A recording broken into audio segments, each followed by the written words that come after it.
de la baie des Chaleurs pour venir dénoncer une situation qui est complètement inacceptable. Dans un contexte où on parle de 400 millions de salaires en surplus aux médecins spécialistes, on parle chez nous, dans une petite région comme la Gaspésie, de 22 millions de couples en santé. Et le pire là-dedans, c'est qu'on essaie de nous faire croire que cela va avoir aucun impact. On nous parle de maximisation, de rationalisation, d'accès aux médecins. Mais mon grand-père disait, quand ça marche comme un canard, quand ça ressemble à un canard, puis ça couaque comme un canard, c'est un canard.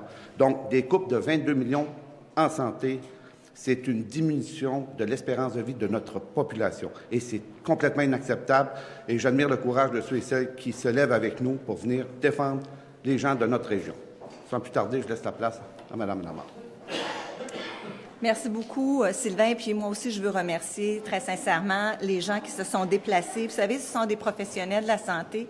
Et ces personnes qui sont ici, ces hommes et ces femmes, ils viennent surtout pour témoigner des besoins de la population de la Gaspésie qui sont vraiment atteints, qui sont perturbés. Et quand on parle, par exemple, de la prévention, du dépistage du cancer du sein, quand on parle de soins pour des gens qui ont un cancer de la prostate, on parle vraiment d'actions qui portent atteinte, là, quand on coupe là-dessus, on porte atteinte à la sécurité et à la santé. Donc, pas seulement à la santé, la sécurité, parce que dans le cas du dépistage du cancer du sein, ce dépistage précoce-là, il fait la différence dans la survie des femmes qui en sont atteintes. Alors, couper là-dedans, c'est vraiment causer un préjudice direct à la population et c'est ça qu'il faut qu'il soit décrié aujourd'hui et corrigé. Et là, on dit aujourd'hui au ministre, gérer ça, il faut que ce soit corrigé. Ces services-là sont des services essentiels pour la population. Alors, je pense qu'il y a vraiment une mobilisation tout à fait justifiée et ces gens qui viennent parler au nom de leurs patients, au nom des citoyens de la Gaspésie qui sont préoccupés pour eux et elles, c'est majeur. Alors, il y a des coupes très importantes, des coupes de personnel, mais des coupes qui ont un impact. On peut pas couper, on peut pas mettre une seule infirmière responsable de 72 patients dans un CHSLD sans penser qu'on met des gens à risque et qu'on met cette personne-là avec un niveau de responsabilité qui est surhumain.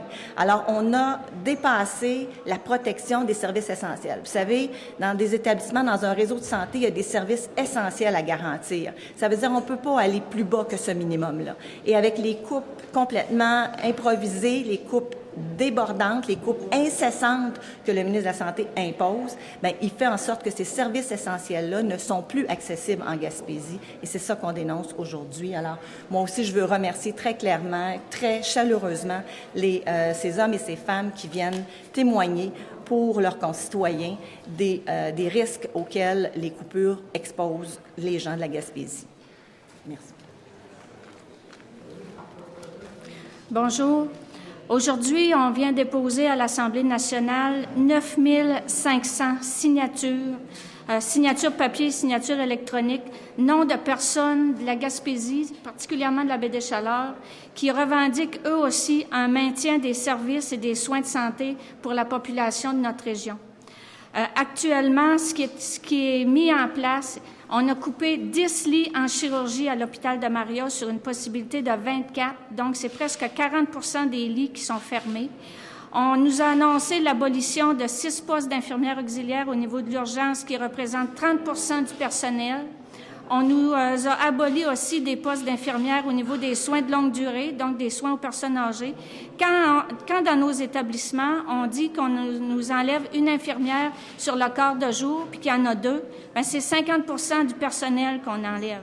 Si, par exemple, au niveau de la résidence Saint-Joseph, on enlève une infirmière auxiliaire sur le quart de nuit, c'est aussi 50 du personnel. Donc, oui, ça a des impacts importants au niveau des services, au niveau des soins de santé. Actuellement, là, en Gaspésie, dans la baie des Chaleurs, c'est la sécurité des soins à la population qui est remise en question. Et je pense que les gens qui m'accompagnent ici sont des infirmières et des infirmières auxiliaires qui travaillent directement dans les unités qui sont concernées, qui vivent ces coupures-là au quotidien depuis quelques semaines. Et je pense qu'aujourd'hui, on veut dire au ministre, on ne peut plus travailler dans ces conditions. Il faut que ces coupures-là cessent. Il faut aussi que ces coupures-là, comme vous l'avez dit dans l'annonce de votre réforme, se fassent au niveau administratif, se fassent au niveau des structures et non dans les services. Dans notre région, la première place où on a coupé, c'est directement dans les soins à la population. Et c'est ce qu'on est venu dénoncer aujourd'hui. Et c'est ce que 40 de la population de la baie des Chaleurs dit aujourd'hui. Non, on a droit à des services de qualité, on a droit à des services sécuritaires, et c'est ce qu'on revendique. Merci. Merci beaucoup.